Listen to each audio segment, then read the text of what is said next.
Penganggur didakwa bunuh warga emas di Sitiawan. Sitiawan, seorang penganggur, Lin Chi Meng, 49, dihadapkan ke Mahkamah Magistrate Manjung atas pertuduhan membunuh seorang warga emas, Ling Chin Kian, 78, di Kampung Koh pada 26 November lalu, tertuduh mengangguk faham ketika pertuduhan dibacakan. Namun tiada pengakuan direkodkan kerana kes berada di bawah bidang kuasa Mahkamah Tinggi.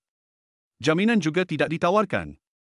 Lin didakwa mengikut Seksyen 302 Kanun Kesesaan, yang membawa hukuman mati atau penjara 30 hingga 40 tahun serta minimum 12 sebatan jika tidak dijatuhkan hukuman mati.